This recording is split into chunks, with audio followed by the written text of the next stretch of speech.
You wanted the best. You've got the best podcast. The hottest podcast in the world.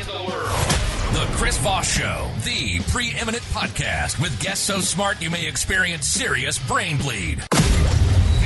Get ready. Strap yourself in. Keep your hands, arms, and legs inside the vehicle at all times, because you're about to go on a monster education roller coaster with your brain. Now, here's your host, Chris Voss. I want to go on a monster roller coaster ride with my brain. Anyway, I don't know what that's all about. Who wrote that beginning thing? Hi, folks. Chris Voss here in the ChrisVossShow.com, the ChrisVossShow.com. Hey, we certainly appreciate you guys tuning in. Thanks for being here once again after all these years. We have an amazing author on the show. He's written an amazing book, and you're going to want to see it, hear it in every place you can. Make sure you refer the show to your friends, neighbors, relatives. Get them involved in the show. Put your arm around them. Hold them close. Say, you know, I love you, man, and you should subscribe to the Chris Voss Show podcast. Remind him that we're the family that loves you but doesn't judge you. It's kind of weird that way. It's either a cult or, I don't know, it's one of those love things that you do when you sit around a hut and smoke a bunch of weird weed or something. I don't know what that means, but maybe you do. Anyway, guys, thanks for tuning in. Go to youtube.com/Chris Voss. Hit the bell notification button. Go to goodreads.com/Chris Voss here. Big group on LinkedIn. Subscribe to the LinkedIn newsletter and all that good stuff. You know the drill. So we're excited to announce my new book is coming out. It's called Beacons of Leadership, Inspiring Lessons of Success in Business and Innovation. It's going to be coming out on October 5th, 2021. And I'm really excited for you to get a chance to read this book. It's filled with a multitude of my insightful stories, lessons, my life, and experiences in leadership and character. I give you some of the secrets from my CEO entrepreneur toolbox that I use to scale my business success, innovate, and build a multitude of companies. I've been a CEO for, 33, 35 years now. We talk about leadership, the importance of leadership, how to become a great leader, and how anyone can become a great leader as well. Or order the book wherever fine books are sold. And today, oh my gosh, hot off the presses. This baby is hot off the presses as of 2 days ago. It's just steaming still. It has that beautiful, fresh ink smell that you can get high on still. The man who invented motion pictures, a true tale of obsession, murder, and the movies is the title of the book that just came out. Paul Fisher is on the show with us today. He's going to be talking to us about his amazing book that he's gone into. He is an author and film producer based in the United Kingdom. His first book, Kim Jong-il Production, has been translated to date into 12 languages. It was nominated for the Crime Writers Association's Nonfiction Book Award. It was chosen as an Amazon Best of the Year nonfiction selection, one of Library Journal's top 10 books of the year, and one of NPR's best books of the year. It was also nominated for a Goodreads Choice Award for history and biography. He's written for the New York Times, the Los Angeles Times, the Independent, among others. Welcome to the show, Paul. How are you? Hey, Chris. Thanks for having me. I'm good. How are you? There you go. Thank you for coming on the show. We really appreciate it. Congratulations on the new book. Give us your .coms or wherever you want people to look you up on the interwebs. Sure. Website is paulfisherauthor.com. That's Fisher with an S and a C, the nice old-fashioned German way, paulfisherauthor.com. And I'm on Twitter at 10cents77, TENCENTS 77. There you go. So this is your second book. What motivated you on to write this book? Well, I get kind of fascinated about weird film stories. My first book was about this time Kim Jong-il in North Korea in the 70s kidnapped these two South Korean filmmakers and kept them for 8 years, forced them to make propaganda films. And in this one, I'd heard about this guy. So I grew up in France. We were told the Lumiere brothers invented the movies. And in the US, people get told Thomas Edison invented the movies. And in both cases, that story is kind of cut and dry. Mm-hmm. But there's this guy I heard and read about called Louis Le Prince, who was also French, but he worked in England. And Le Prince made a film 7 years before the Lumiere brothers, 3 years before Thomas Edison, and no one talks about him. And I remember hearing about him and thinking, okay, this sounds fake, but I'll look it up. And it turns out Le Prince, he made these films. These films exist. They can be dated pretty accurately because someone in at least one of the films died on October 8th, 1988. So it had to be made at that point. He held patents. He held the first motion picture patents ever given out anywhere. His camera survives. His projector survives. The people who worked with him gave sworn testimonies about the work they did. The films survive.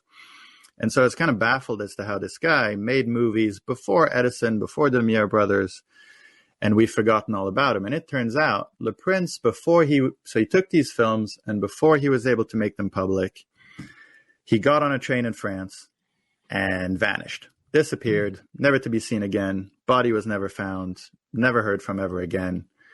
And that meant his intellectual property, including his patents, were frozen for 7 years until he could be declared dead. Wow. And in that time period, here comes Edison with basically the same machine, makes millions, renews his fame, all of that. And Le Prince gets forgotten.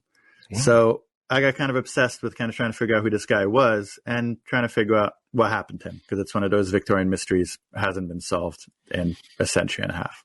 Now, was his patents applications on hold, and that's how technically kind of Edison beat him, or how did that work? Like, I've heard of like the TV guy where like, or maybe it was the phone guy. There was a guy who invented, I think, both of those and didn't get it to the thing in time, and someone else beat him to the filing or something.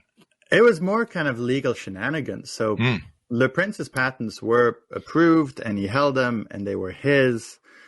And what happened was, once he was missing and not dead, his family weren't able to exploit them because they were in his name, not theirs. So they weren't able to enter into contracts or anything in his name, because the law essentially held at the time that you either have to wait 7 years or a body's got to be found, or everything is on hold. You can't spend the guy's money. You can't use anything he owns.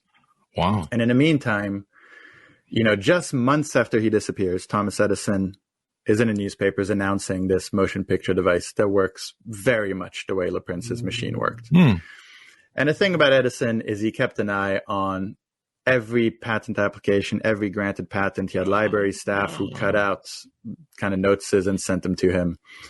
And already then he had a reputation for, seeing a good idea and deciding to make it his. Yeah.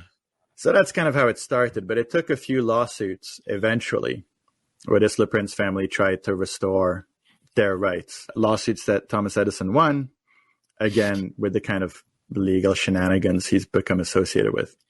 Yeah. Edison was kind of, I grew up being, fed the usual stuff of, Washington cut down a cherry tree and Thomas Edison invented like everything, basically, him and Benjamin Franklin. But, since we've learned a lot about Edison, who was the inventor of the Tesla, Nikola Tesla, do I have that right? Yeah, there was a lot of stuff he took from Tesla, and, Tesla ends up dying broke, doesn't really get paid. It seems like he was a real scallywag. Is that the right word to use in that time? I don't know. Maybe. Yeah, that sounds about appropriate. Yeah. The thing about him, right, is, there's the myth that he was kind of invented everything, was a genius, and it's kind of part and parcel of the American identity. Mm-hmm. And then there's kind of the pushback of like, oh no, he was a fraud. He didn't invent anything.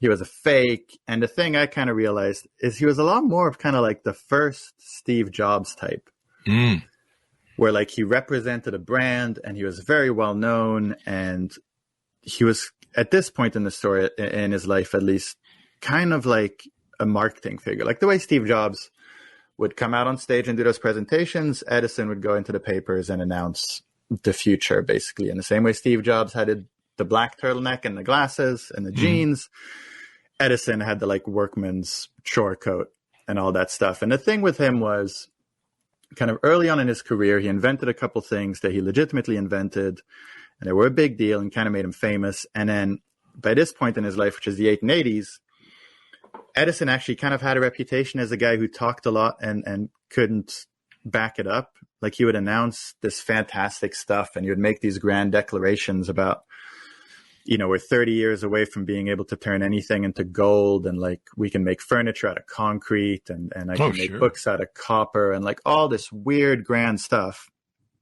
that he would never be able to deliver on. And he'd announce stuff before he was done. So like he'd say, I've invented the light bulb. Well, I've electricity in every house.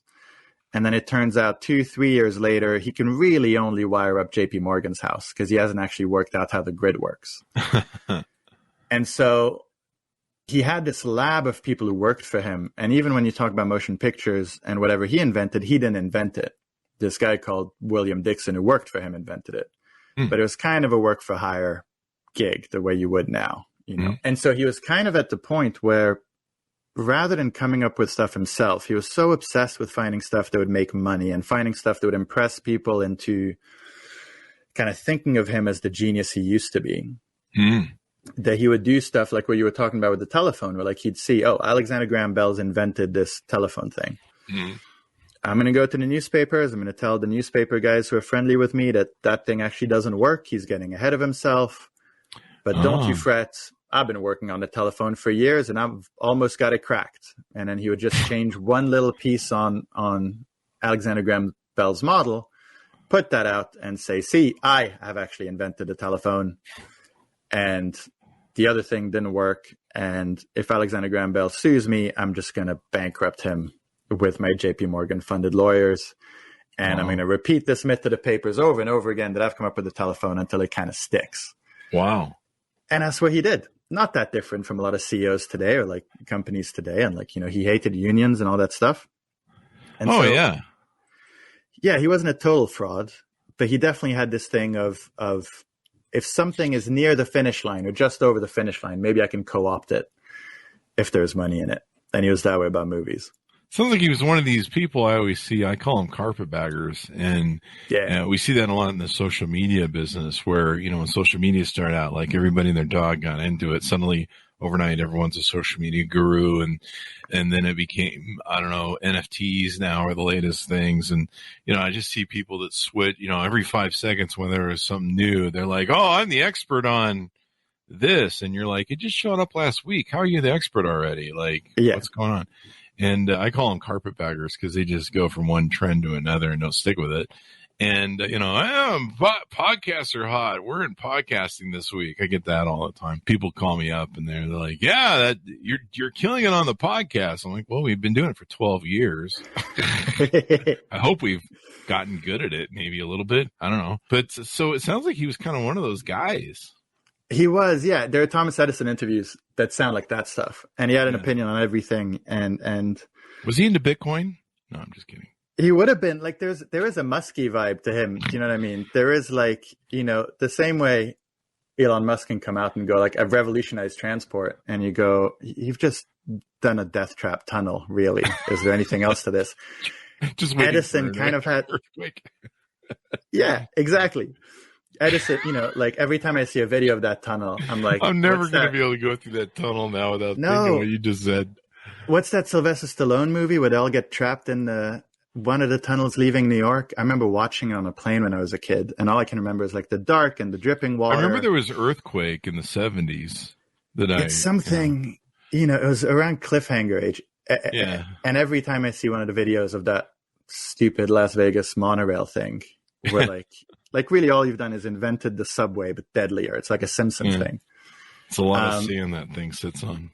Yeah, Edison kind of had that kind of vibe where he'd be like, I've invented this thing, and hadn't actually figured out how it worked, and had an opinion on everything, and had to give his opinion on everything. And like he was worshipped. Like he would, there's at this same time period, he went to France and people like celebrated him like he was a king or a god, or he was really attached to this myth that he had the specific kind of genius that meant he could crack any problem. And once he got to the point where he couldn't crack the problems and other people were cracking them instead of him, that really kind of stuck in his craw, especially because he couldn't help himself going, oh yeah, I've invented the movies. And you'd go, okay, but where's the machine then? And he'd go, it's affecting it. Yeah. Like, you know, my kid, when I talk to her about homework, like, you done your homework? And I see it and she's like, it's in the pile of papers somewhere. Yeah, it's underneath my video game controller. Exactly. And the weird thing was, he had that reputation at the time. There are like newspaper cartoons where people kind of depict him as a con man or a circus shyster, because they were like, he just keeps talking and he hasn't done anything in 10 years. And so movies was one of the ways that he thought, okay, this is big enough. Even though he didn't believe in it, he was one of those guys who was like, I'll entertain the plebs for 6 months and then it'll have to be something else. But he figured it was commercially attractive enough that it could kind of tampen down all that criticism. So this guy, Louis Leprince, you put in the title that he was murdered. When you first said that he got on a train and disappeared, I'm thinking maybe he's got a wife. He's trying to, you know, fake a death and get away from or something. But you put in he's murdered. Tell us, tease us out a little on that if you would. All right. Well, here's the gray hook. So he had a wife and several young kids, and he legitimately was ready to premiere this invention. So his wife's in New York while he's in Europe, and he's tasked his wife with like renting this mansion and preparing the premiere. And he's told his workman guys to pack up his bags and pack up the equipment, and he's booked his travel over, and he's ready to go. And then he gets on a train and he disappears. And then 7 months later, Thomas Edison is on the front page of the papers going, "I've invented motion pictures," which is virtually the first time he's ever spoken about it.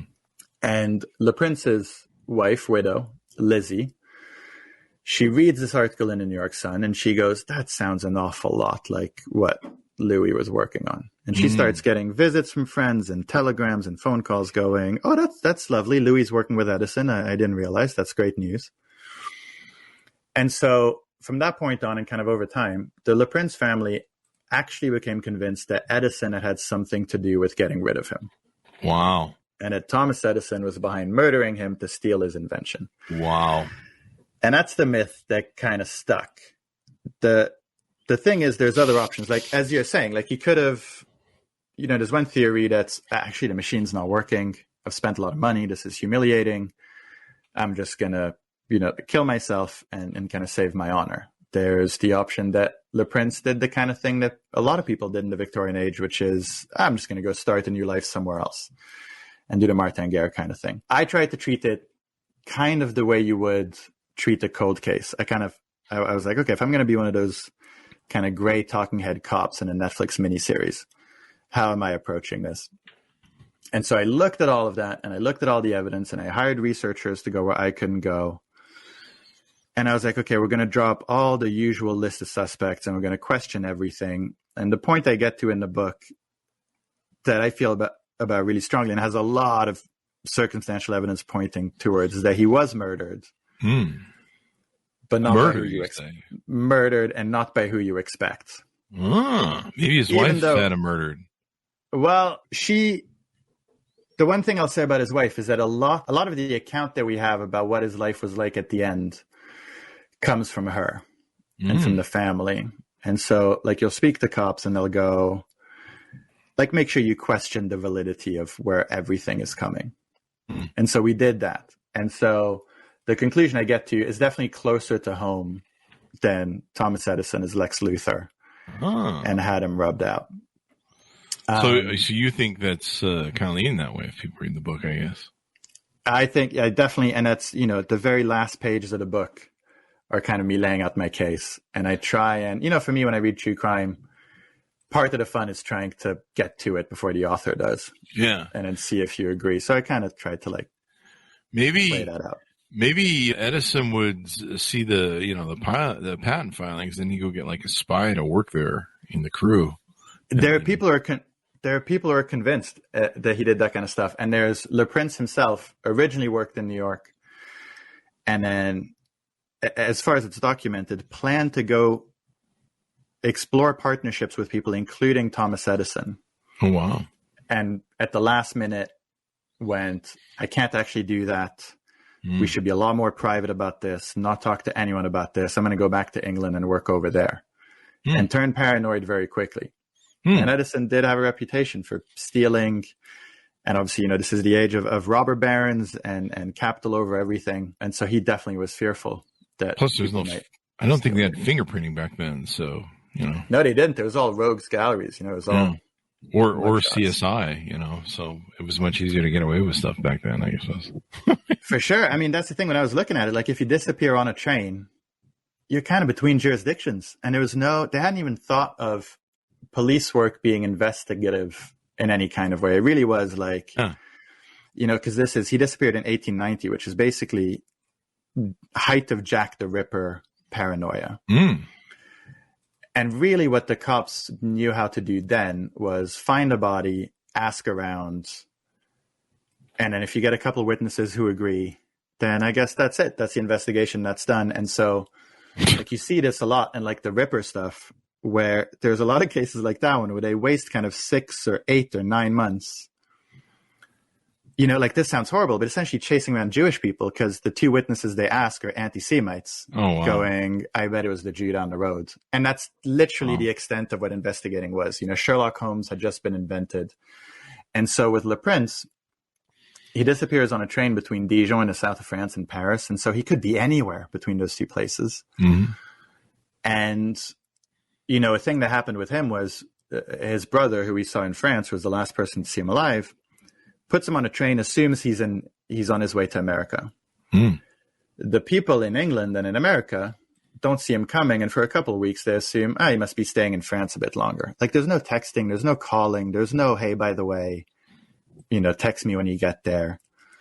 And so it's like a month before Lizzie goes, I haven't got his letters.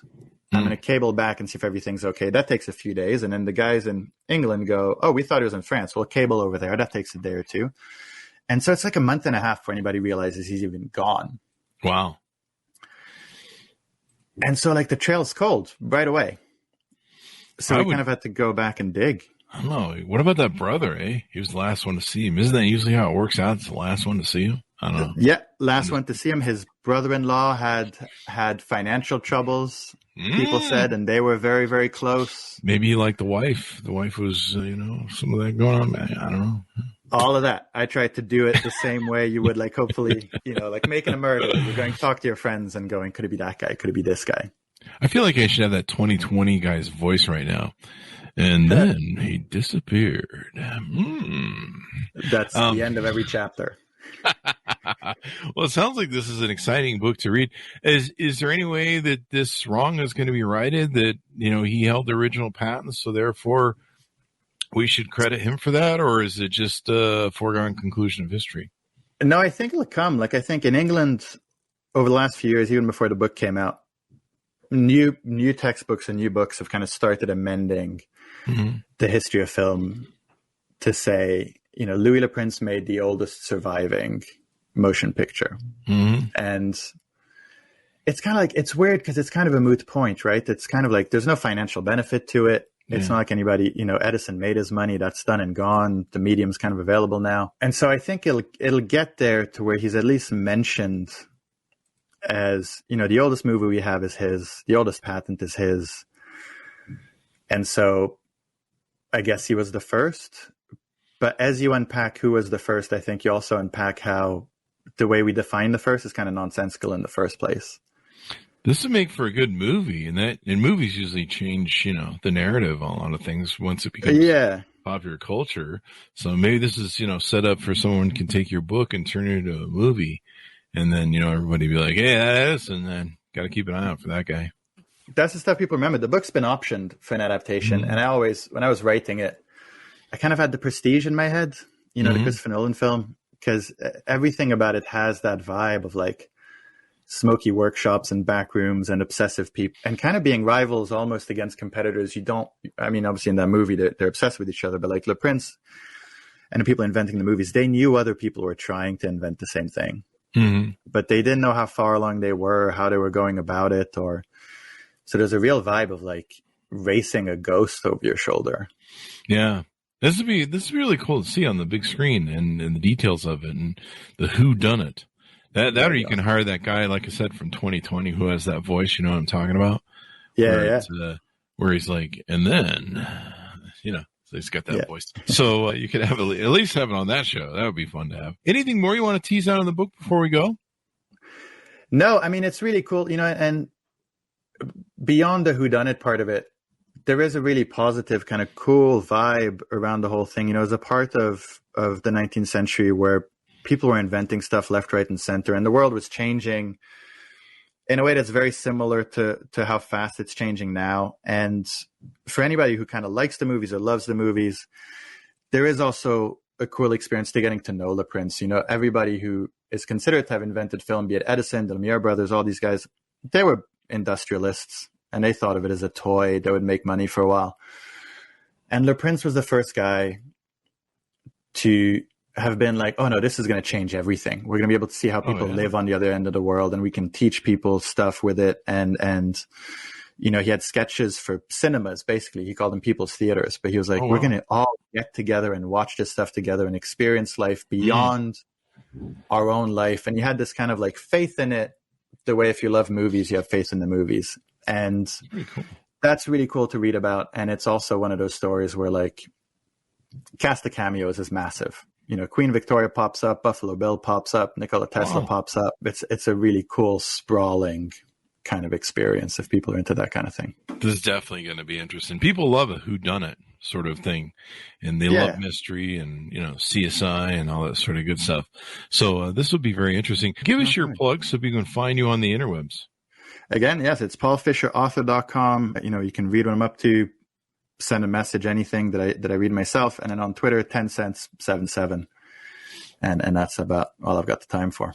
There you go. Thank you for coming on the show, Paul. We really appreciate it, man. Yeah, I appreciate it, Chris. Thanks so much. Thank you. Very insightful. Take care of yourself. There you go. Guys, order the book wherever fine books are sold, but remember, stay out of those alleyways. You might need a tetanus shot if you go in there, and you might get robbed. So go into the good stores. The book is called The Man Who Invented Motion Pictures, A True Tale of Obsession, Murder, and the Movies by Paul Fisher. Thanks, Minus, for tuning in. Go to youtube.com/Chris Voss. Hit the bell notification button. Go to goodreads.com/Chris Voss. See everything we're doing on LinkedIn, et cetera, et cetera. Thanks for tuning in, and we'll see you guys next time.